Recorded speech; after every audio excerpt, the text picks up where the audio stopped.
Movie की शुरुआत में एक स्कूल गर्ल लिन को दिखाते हैं। उसके डैड की इनकम ज्यादा नहीं होती, लेकिन वो लिन को एक अच्छे स्कूल में भेजना चाहते हैं और इस स्कूल में एडमिशन मिलने के लिए वो वहाँ के हेड मिस्ट्रेस को बता रहे होते हैं कि लिन एक ब्राइट स्टूडेंट है और प्रीवियस स्कूल में उसने काफी सारे अवार्ड्स भी जीते हैं। ये कहकर उनको सभी डिटेल्स बता रहे होते हैं। तब हेड मिस्ट्रेस उनसे कहती है कि आपकी बेटी को हमारे स्कूल में एडमिशन दिलवाने के लिए हमें कोई प्रॉब्लम नहीं है। फिर वो लिन से पूछती है, क्या तुम इस स्कूल में स्टडी करने के लिए एक्साइटेड हो और क्या तुम इस स्कूल में पढ़ना चाहती हो? इस पर लिन जवाब देती है, नहीं।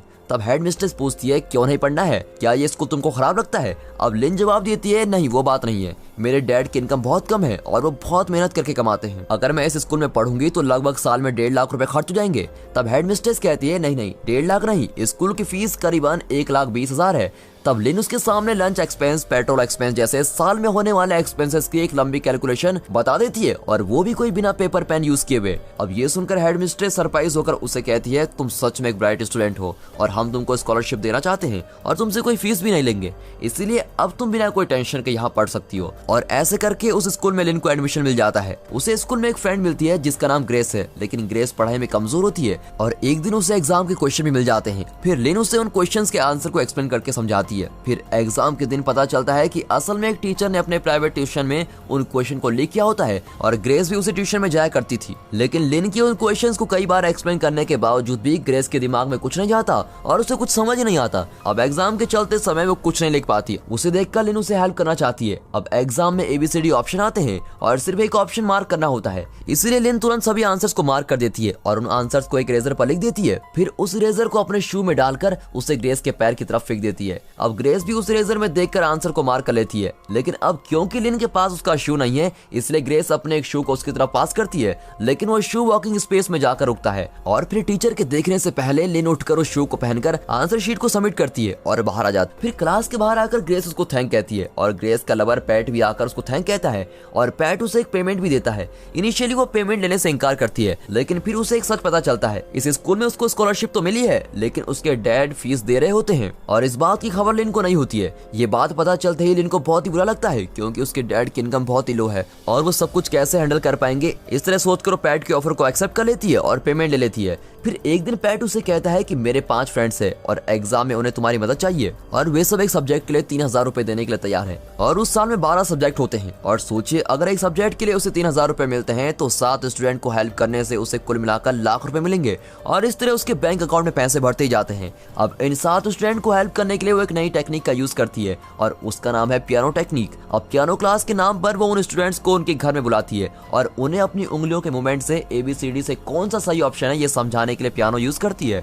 और इस प्लान के मुताबिक एग्जाम के दिन उन सभी को लिन के फिंगर के मूवमेंट्स को यूज करके सही आंसर को मार्क करना होगा। अब एग्जाम में पास आ जाता है। तब उसी स्कूल को बैंक नाम का एक नया स्टूडेंट ज्वाइन करता है और वो भी पढ़ाई में बहुत ही अच्छा होता है। तब उसका फ्रेंड उसे कहता है कि तुम एग्जाम में मुझे अपनी आंसर शीट दिखाओ, मैं तुमको एक सब्जेक्ट के लिए 3,000 रुपए दूंगा, लेकिन इसके लिए बैंक मना करके चला जाता है। अब इस स्टूडेंट ने ऑलरेडी लिन को पैसे दिए होते हैं, लेकिन उसको फिंगर मूवमेंट का फंडा समझ ही नहीं आता और इसीलिए वो बैंक से हेल्प मांगता है। अब बैंक के मना करने के बाद उसके पास एक ही ऑप्शन बचता है और वो ये है कि लिन के फिंगर मूवमेंट से उसको आंसर पहचानने होंगे और ये सब बैंक को पता चलता है। अब एग्जाम के समय टीचर कहती है कि इस साल क्वेश्चन 2 सेट्स में आएंगे, तुम में से किसी को सेट A का क्वेश्चन मिलेगा और किसी को सेट B क्वेश्चन मिल सकते हैं और इससे सभी स्टूडेंट्स बिल्कुल चौंक जाते हैं। असल में लिन को सेट B क्वेश्चन मिलता है और वो इशारे से कहती है कि अब वो सेट B के आंसर्स को बताने वाली है और स्टूडेंट्स भी सेट B के आंसर्स को लिन के फिंगर मूवमेंट्स को देखकर मार्क कर लेते हैं और उस ग्रुप के सभी स्टूडेंट्स एक साथ आंसर शीट को सबमिट कर लेते हैं। अब टीचर के सामने कई स्टूडेंट होते हैं तो लिन तुरंत उसके बगल में बैठे हुए स्टूडेंट का क्वेश्चन शीट ले लेती है, क्योंकि उसे सेट A के क्वेश्चन मिले होते हैं और वो अपनी आंसर शीट उसको देती है। अब वो सेट A क्वेश्चन के सही आंसर को वर्कआउट करके फटाफट मार्क कर देती है और एग्जाम का टाइम समाप्त होने से पहले वो सभी को आंसर्स बता देती है और स्टूडेंट्स भी उसको नोट कर लेते हैं। तब बगल वाला स्टूडेंट उसे पूछता है कि तुम्हारी आंसर शीट पर तुमने अपना नाम क्यों नहीं लिखा है, क्या मैं अपना नाम उस पर लिख दूं? तब लिन कहती है, नहीं, उसे ब्लैंक ही रहने दो और एग्जाम भी समाप्त होता है और टीचर उनसे आंसर शीट्स कलेक्ट करते हैं। फिर एग्जाम हॉल के बाहर बैठी हुई लिन से वो टीचर आकर कहता है कि तुमने अपना नाम नहीं डाला और आंसर शीट को सबमिट कर दिया, इसमें अपना नाम लिख कर दो। और उसी समय हेड मिस्ट्रेस लिन को बुलाती है। अब लिन घबराकर हेड मिस्ट्रेस के पास जाती है, तब वहाँ उसके बगल वाला स्टूडेंट भी रहता है। अब हेड मिस्ट्रेस लिन से पूछती है कि क्या तुमने इसकी आंसर्स कॉपी किए हैं और लिन भी कहती है नहीं। फिर उस स्टूडेंट को पूछने पर भी वो नहीं कहता है। तब बैंक कहता है कि नहीं मैडम, असल में इसने आंसर्स दिखाने के लिए मुझसे हेल्प मांगी थी, लेकिन मैंने मना कर दिया और इसलिए उसने लिन के आंसर्स को कॉपी किया है। और फिर हेड मिस्ट्रेस दोनों के क्वेश्चन और आंसर शीट चेक करती है तब वो देखती है कि दोनों को अलग अलग क्वेश्चन सेट्स मिले हैं और वो टीचर हेड मिस्ट्रेस से कहती है कि क्वेश्चन अलग अलग हैं और एक कॉपी कैसे कर सकते हैं। बैंक लगता है कि आपको गलत इन्फॉर्मेशन मिली है और फिर ये देखकर हेड मिस्ट्रेस उन दोनों को वापस भेज देती है। लेकिन फिर हेड मिस्ट्रेस जब लिन के वर्कआउट शीट चेक करती है तब देखती है कि उसने सेट ए के आंसर को भी वर्कआउट किया है और वो फिर से लिन को बुलाकर कहती है कि तुम्हें तो सेट बी के क्वेश्चन मिले थे, तुमने सेट ए के आंसर को क्यों सॉल्व किया है, बताओ तुमने ऐसा क्यों किया। और ऐसा कहती बैंक कहता है कि उसने पैसों के लिए सब किया है। फिर पियानो क्लास और उससे कमाए हुए पैसे के बारे में पता चलते ही हेड मिनिस्टर लिन के डैड को बुलाकर कंप्लेंट करती है और उन्हें भी बहुत भला बुरा कहती है। इतना ही नहीं बल्कि अब वो लिन की स्कॉलरशिप को भी कैंसिल कर देती है और कहती है कि अब सिर्फ बैंक को ही उस स्कॉलरशिप एग्जाम देने के लिए इस स्कूल की तरफ से भेजने वाले हैं और तुमने उस अपॉर्चुनिटी को खो दिया है। इन सब बातों से उदास होकर लिन रोकर अपने घर जाती है और घर में उसके डैड उसको खूब डांटते हैं और उसके कमाए हुए सारे पैसों को लौटाने को कहते हैं और उसने जो कपड़े खरीद कर दिए थे उसको निकाल कर फेंक देते हैं। फिर दिखाते हैं कि लिन से कॉपी करने वाले स्टूडेंट को कोई इन्वेस्टिगेट कर रहा था और उन्हें वो स्टूडेंट जवाब दे रहे होते हैं। इसका मतलब कोई बड़े एग्जाम में कॉपी करके ये सब फंस गए हैं। और अब कहानी कंटिन्यू होती है। यहाँ ग्रेस पैट के पेरेंट्स से मिलने आई होती है और वहाँ सभी मिलकर डिनर करते हैं। तब पैट के पेरेंट्स ग्रेस से कहते हैं कि हम पैट को फॉरेन कंट्री के लिए एक प्राइवेट कॉलेज में स्टडी के लिए भेज रहे हैं और वहाँ उसे स्कॉलरशिप भी मिल सकती है। पैट तुम्हारे साथ रहकर बहुत अच्छी पढ़ाई करने लगा है और अच्छे स्कोर्स भी लाता है, इसलिए तुम भी उसके साथ उस कॉलेज में जाकर पढ़ोगी तो अच्छा ही होगा और तुम्हारी सारी एक्सपेंसेस को हम स्पॉन्सर करेंगे। तुम बस इसके साथ रहकर उस एंट्रेंस एग्जाम में इसे पास करवा दो, बाकी हम सब संभाल लेंगे और आगे चलकर हम तुम्हारी शादी भी करवा देंगे। फिर ग्रेस जाकर लिन से उस एंट्रेंस एग्जाम में पास होने के लिए उससे हेल्प मांगती है और उस बड़े एंट्रेंस एग्जाम में चीट करना बिल्कुल भी मुमकिन नहीं होता, इसलिए लिन पहले उसे मना कर देती है। लेकिन कुछ समय बाद वो मान जाती है क्योंकि उसने एक बहुत ही अच्छा तरीका सोचा होता है और वो ये है कि इस एंट्रेंस एग्जाम को वर्ल्ड के सारे कंट्रीज के स्टूडेंट्स एक ही टाइम पर लिखेंगे। लेकिन वर्ल्ड की सभी कंट्रीज अलग अलग टाइम जोन्स में हैं और टाइम जोन के हिसाब से देखा जाए तो इस एग्जाम को ऑस्ट्रेलिया के सिडनी सेंटर में सबसे पहले स्टार्ट किया जाएगा और इनके थाईलैंड सेंटर में स्टार्ट होने के 4 घंटे पहले ही सिडनी में एग्जाम स्टार्ट हो जाएगा। तो लिन उनसे कहती है कि मैं सिडनी में जाकर एग्जाम दूंगी और वहां से उन आंसर्स को मेमोराइज करके फोन में टाइप करके आप लोगों को भेज दूंगी। लेकिन उन आंसर्स को वो स्टूडेंट मेमोराइज नहीं कर सकते, इसलिए वो उसके लिए एक और आइडिया बनाती है और वो एक पेंसिल के बारकोड के जरिए आंसर्स को बताने का प्लान बनाती है। यानी कि पेंसिल में जो बारकोड होता है उसमें से सेट ए ऑप्शन के लिए सबसे थिक लाइन होगी, बी की लाइन ए से कम और सी की लाइन और भी कम थिकनेस की और डी की सबसे स्लिम लाइन होगी। वो कहती है कि इस तरह के बारकोड लगाए हुए पेंसिल्स को रेडी करने पर तुम लोग उस एग्जाम में इजीली सही आंसर्स मार्क कर पाओगे। फिर वो कहती है कि इसके लिए तुम जितने हो सके उतने क्लाइंट्स को ऐड करते जाओ, इससे मिलने वाले टोटल पेमेंट में से तुम दोनों को भी शेयर मिल जाएगा। लेकिन इसमें प्रॉब्लम यह है कि सारे आंसर को पहले मार्क करके फिर उनको मॉकअप करके मोबाइल में टाइप करके भेजना होगा और इन सब के लिए वो एग्जाम टाइम काफी नहीं होगा। इसीलिए इन आंसर्स को मॉकअप करने के लिए मुझे एक और जीनियस की जरूरत है और ये सिर्फ बैंक ही कर सकता है। मैं एग्जाम के आधे आंसर्स को मेमोराइज कर लूंगी और बैंक बाकी के आधे आंसर्स को मॉकअप करके तुम्हें भेज देगा और पैसे का कुछ हिस्सा हम उसको भी दे देंगे। लेकिन इसके लिए अगर बैंक राजी होता है तो ही प्लान एग्जीक्यूट हो सकता है, वरना इस प्लान को कैंसिल करना होगा। इस तरह वो कैजुअली बोल देती है। अगले दिन बैंक के स्कॉलरशिप एग्जाम का डेट आता है और तब एक ग्रुप आकर उसको खूब मारता है और एक गार्बेज एरिया में डंप कर देता है और इस वजह से वो स्कॉलरशिप एग्जाम देने की अपॉर्चुनिटी को खो देता है। असल में बैंक की मां लॉन्ड्री का काम करके बड़ी मेहनत से बैंक को पढ़ा रही होती है और बैंक उसकी मां के लिए ही अच्छी पढ़ाई करके आगे बढ़ना चाहता है, लेकिन उसके वो चांसेस मिस हो जाते हैं और ये सोचकर वो बड़ा ही उदास रहता है। उस समय लिन बैंक से मिलने आती है और कहती है सॉरी तुम उस एंट्रेंस एग्जाम को नहीं दे पाए, लेकिन तुम हिम्मत मत हारो, अभी तुम अच्छे पैसे कमा सकते हो और फिर एक प्राइवेट कॉलेज में जाकर स्टडी कंटिन्यू कर सकते हो और अगर तुम इंटरेस्टेड हो तो इस एड्रेस पर आ जाना। और वो भी उस एड्रेस पर पहुंच जाता है और वहां जाने पर लिन उसे A to Z सभी चीजें बता देती है। तब बैंक अपने शेयर के बारे में पूछता है और लिन उसको कहती है कि तुम्हें 10 लाख रुपए मिलेंगे। फिर वो लिन से पूछता है कि तुम्हारा शेयर कितना है। लिन कहती है कि मेरा शेयर 20 लाख है और ये सुनते ही बैंक चौंक जाता है। अब वो प्रैक्टिकली हर चीज को प्लान करना शुरू करते हैं, यानी कि कैसे बात करनी है, कैसे एग्जाम लिखना है और इस तरह की बातें पहले से प्लान करके प्रिपेयर रखते हैं। और इतना ही नहीं बल्कि अगर एग्जाम में चीटिंग करते हुए पकड़े गए तो उन्हें क्या जवाब देना होगा और कैसे एक्टिंग करनी है, ये सब बातें वो रिहर्सल करते हैं। अब वे कई बार पकड़े जाने पर क्या करना है इसकी प्रैक्टिस करते रहते हैं। अगर लिन पकड़ी जाती है तो उसको क्या जवाब देना होगा ये भी प्रैक्टिस करते हैं। फिर लिन पैट से पूछती है कि अगर बैंक पकड़ा गया तो तुम क्या जवाब दोगे। तब पैट एक्टिंग करते हुए कहता है कि नहीं, असल में मेरी और उसकी नहीं बनती, इसलिए वो झूठ कह रहा है और इस तरह बैंक के बारे में गलत बातें बोल देता है। तब उसी फ्लो में वो कह देता है कि बैंक को किसी ने मारकर गार्बेज में फेंक दिया था। अब ये सुनकर बैंक गुस्से में आकर पैट से लड़ाई करने आता है क्योंकि असल में गुंडों को भेजकर बैंक को मारने का काम पैट ने किया था। और ये बात बैंक ने पहचान ली, क्योंकि बैंक ने सबको बताया होता है कि किसी ने उसको मारा था और इसीलिए वो एग्जाम नहीं दे पाया। लेकिन उसने गार्बेज वाली बात किसी को नहीं बताई थी कि उसको गार्बेज में फेंक दिया था। और ये सब समझते ही बैंक बहुत गुस्सा हो जाता है। तब लिन कहती है कि मुझे इस बारे में कुछ नहीं पता, लेकिन बैंक उस पर विश्वास नहीं करता और वो वहां से चला जाता है। फिर वो खुद ही लिन से मिलने आता है और कहता है जो हो गया सो हो गया, मुझे अब पैसे चाहिए, लेकिन हमें ये चीटिंग करनी होगी। फिर वे दोनों अच्छी तरह से पढ़ाई करते हैं और ऑस्ट्रेलिया के सिडनी सिटी में जाते हैं। अब उस एग्जाम में 4 सेक्शन होते हैं और पहले सेक्शन को 45 मिनट में कंप्लीट करना होगा। उस 45 मिनट में सारे सही आंसर्स को मार्क करके उन्हें दोनों मगअप कर लेते हैं। फिर उसके बाद जो 10 मिनट का ब्रेक मिलता है, उस ब्रेक में दोनों बाथरूम में जाते हैं और उनके फोन्स को उन्होंने एक प्लास्टिक कवर में रैप करके बाथरूम का फ्लश टैंक में डाला होता है। अब बाथरूम में जाते ही उस फोन को निकाल कर लिन सारे आंसर्स को टाइप करके भेज देती है, लेकिन बैंक आंसर्स नहीं भेजता, बल्कि वो उस व्हाट्सएप ग्रुप में मैसेज करता है कि मुझे एक्स्ट्रा 10 लाख रुपए देने पड़ेंगे तुम्हें और फिर ही मैं तुम्हें आंसर भेजूंगा। और ऐसी सिचुएशन में जब वो ऐसी धमकी देता है तो सारे स्टूडेंट्स टेंशन में आ जाते हैं। और इतना ही नहीं, वो तुरंत उन्हें पैसे भेजने को कहता है। और तब एक स्टूडेंट मैसेज करती है कि मेरे पास अभी सिर्फ 4 लाख रुपए हैं और वो पैसे मैं तुम्हें भेजती हूँ, तुम प्लीज आंसर भेज दो। फिर वो पैसे मिलने पर आंसर को टाइप करके भेज देता है। और यहाँ ये दोनों पेंसिल को रेडी करने से लेकर उन पर आंसर्स के लेबल बनाकर स्टिक करना और उन पेंसिल को एग्जाम देने वाले स्टूडेंट तक पहुंचाना, ये सब काम को फटाफट निपटाते हैं। और इतना ही नहीं, उन स्टूडेंट्स को एग्जाम हॉल तक पहुंचाने के लिए बाइक ड्राइवर्स को भी रख लेते हैं। अब इस तरह से यहाँ सभी स्टूडेंट्स पूरी तैयारी के साथ रहते हैं। अब सिडनी में ये दोनों सेक्शन 1 के आंसर को भेजकर वापस आकर नेक्स्ट सेक्शन के एग्जाम को लिखते हैं। फिर उस एग्जाम के ब्रेक में फिर से बाथरूम में जाकर आंसर्स को टाइप करके भेजते हैं।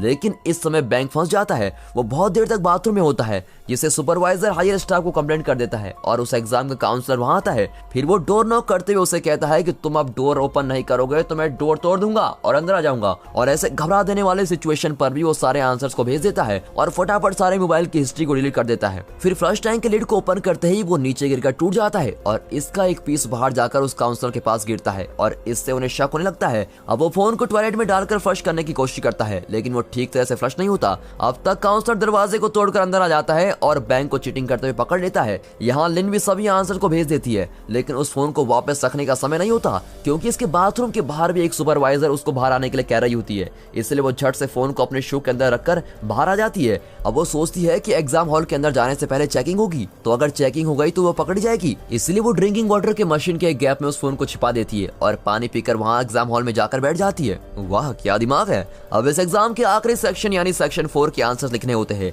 अब बैंक के पकड़े जाने से लिन को भी घबराहट होती है और वो इस सेक्शन के दौरान बिल्कुल भी कंसंट्रेट नहीं कर पाती और वो ज्यादातर आंसर्स को मेमोराइज नहीं कर पाती। तब उसे वो पियानो क्लास याद आती है और वो आंसर्स को एक सॉन्ग की तरह बनाकर मेमोराइज कर लेती है। फिर वो अपने पेंसिल को मुंह में डालकर आंसर शीट पर जानबूझकर वॉमिट करती है और कहती है मेरी तबीयत ठीक नहीं है, मुझे यहाँ से जाना है। और ऐसा कहते हुए वो हॉल से बाहर निकलती है और उसी समय लिन के डैड उस फैक्ट्री में पहुंच जाते हैं और उनसे पूछते हैं कि मेरी बेटी कहाँ है, क्या तुम फिर से कोई चीटिंग कर रहे हो। इस तरह कई सवाल करने लगते हैं और तब उनके फोन पर आंसर्स के मैसेज आने लगते हैं। अब लिन के डैड उस फोन को लेकर मैसेज को ना पढ़े, इसलिए वो दोनों एक झूठ बोल देते हैं। वे कहते हैं कि लिन और बैंक दोनों लवर्स हैं और एक ट्रिप प्लान करके ऑस्ट्रेलिया गए हैं। और ये सुनकर लिन के डैड शॉक हो जाते हैं और फिर वहां से चले जाते हैं। अब यहाँ लिन जैसे तैसे अपने फोन को लेकर भाग जाती है और तब सामने काउंसिल को देखती है। तब वो एक रूम में छिप जाती है और फिर भागकर एग्जाम सेंटर से बाहर निकल जाती है और चलते समय वो फोन में आंसर्स को टाइप कर ही रही है। फिर रेलवे स्टेशन में आकर वो आंसर्स को टाइप कर रही होती है और इस तरह वो सभी आंसर्स को टाइप करके भेज देती है और फिर सामने देखती है तो वहाँ एग्जिट की बोर्ड लगी होती है।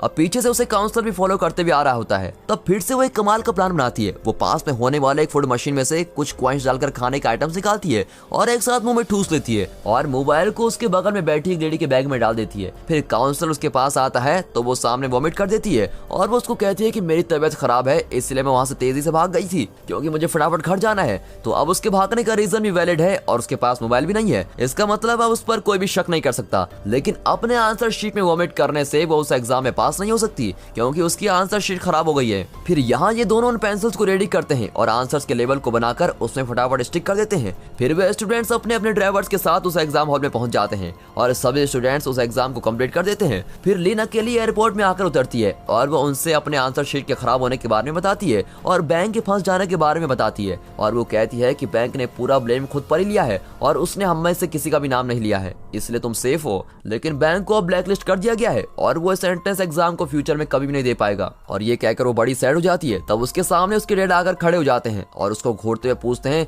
तुमने ऐसा क्यों किया। और लिन को कुछ समझ नहीं आता कि उनसे क्या कहना है। तब डैड पूछते हैं कि तुम और बैंक प्यार करते हो, इस बात को तुमने मुझसे क्यों नहीं बताया और तुम दोनों ऑस्ट्रेलिया तक चले गए। ठीक है चलो, अब तुम बैंक को साथ लेकर चलो, हम डिनर करके आगे बात को डिस्कस करेंगे। तब इतने अच्छे डैड से मैंने झूठ क्यों बोला, ये सोचकर उनको हक करती है और जोर से रो पड़ती है। अब वो उनको सब कुछ बता देती है और यहाँ इसकी हेल्प से एग्जाम देने वाले सभी स्टूडेंट्स को 1460 मार्क्स मिलते हैं क्योंकि सबने सेम आंसर्स लिखे होते हैं। अब लिन सभी बातों को अपने डैड को बताकर अपने शेयर के पैसों को भी लेने से इनकार कर देती है। उसके फ्रेंड्स उसे कहते हैं कि एटलीस्ट तुम अपने पैसे तो ले लो क्योंकि बैंक ने भी अपने शेयर के $2 मिलियन ले लिए हैं। इस पर लिन साफ मना कर देती है और कहती है मुझे वो पैसे नहीं चाहिए। फिर उनकी चीटिंग करने वाली बातें उनकी स्कूल तक पहुंच जाती है और लिन और बैंक को उस स्कूल से निकाल दिया जाता है। और फिर लिन एक स्कूल टीचर की जॉब के लिए अप्लाई करती है और वो एक मीडियम सैलरी वाली जॉब होती है। उतने पैसे काफी है सोचकर वो टीचिंग की जॉब करती है। फिर एक दिन बैंक लिन को उससे आकर मिलने के लिए मैसेज करता है और वो भी वहां जाती है तो देखती है कि अपनी माँ के लॉन्ड्री के काम को आसान करने के लिए बैंक ने कई वॉशिंग मशीन खरीद कर रखी होती हैं। और बैंक आकर उससे कहता है कि हमने सिर्फ एक एग्जाम ही दिया है और इस तरह GAT और PAT नाम के एग्जाम भी होते हैं और इन एग्जाम को ढेर सारे स्टूडेंट्स लिखते हैं और अगर इन स्टूडेंट्स को हम हेल्प करते हैं तो हम लाखों रुपए कमा सकते हैं। यानी अब बैंक जो एक अच्छा स्टूडेंट हुआ करता था वो अब 100% बिगड़ गया है। लेकिन लिन उससे कहती है कि मैं अब तक बहुत गलतियां कर चुकी हूँ और आगे उन गलतियों को फिर से दोहराना नहीं चाहती। अब मैं ये नहीं कर सकती और तुम मुझे छोड़ दो। अब ये कहने पर बैंक उसे ब्लैकमेल करते हुए कहता है कि अगर तुम मुझको चीट करने में हेल्प नहीं करोगी तो मैं सबको बता दूंगा कि तुमने मेरे साथ मिलकर उस एंट्रेंस एग्जाम में चीटिंग की थी। और लिन उसे कहती है कि तुम्हें जो करना है करो। फिर बैंक उसे फिर से ब्लैकमेल करते हुए कहता है कि अगर तुमने मेरी हेल्प नहीं करी तो मैं उन सभी बच्चों के नाम बता दूंगा जिनको तुमने चीटिंग करके पास कराया है और इस तरह उनकी जिंदगी भी खराब हो जाएगी। इस तरह बैंक एक विलन की टोन में बातें करता है और इस पर भी लिन उससे कहती है कि तुम्हें जो करना है करो और ये कहकर वो चली जाती है। लेकिन लिन इस ब्लैकमेलिंग को सुनकर बाहर जाकर खड़ी हो जाती है और कुछ सोचने लगती है। अब दोस्तों इस सीन को याद रखिए क्योंकि इस सीन के बाद आने वाले इस मूवी की क्लाइमेक्स को अब मैं बताने वाला हूँ और उसके बाद इस मूवी का क्लाइमेक्स इस तरह भी हो सकता है। ये सोचकर मैंने अपना क्लाइमेक्स बनाया है और दोनों क्लाइमेक्स में से आपको मेरा क्लाइमेक्स अच्छा लगा या डायरेक्टर का क्लाइमेक्स, आप अपनी राय कमेंट सेक्शन में जरूर दें। अब डायरेक्टर के क्लाइमेक्स को देखते हैं। लिन उसकी ब्लैकमेलिंग को इग्नोर करते हुए उसको कह देती है कि तुम्हें जो चाहे करना है करो और वो घर जाकर अपने डैड से सभी बातों को शेयर करती है और यहाँ बैंक भी सबकी पोल खोल देता है। लेकिन लिन के डैड उससे कहते हैं कि तुम घबराओ मत, जो भी होगा देखा जाएगा, मैं हमेशा तुम्हारे साथ हूँ और ये कहकर उसको हिम्मत देते हैं। और फिर आगे चलने वाले सभी इन्वेस्टिगेशन में उसके डैड भी उसके साथ जाकर उसकी हेल्प करते हैं और इस तरह इन्वेस्टिगेशन चलते रहने पर ये मूवी यहाँ पर खत्म होती है। अब मैं अपने सोचे हुए क्लाइमेक्स को बताता हूँ। क्लाइमेक्स ये है कि बैंक जब दूसरी बार उसको ब्लैकमेल करता है तब लिन सोचती है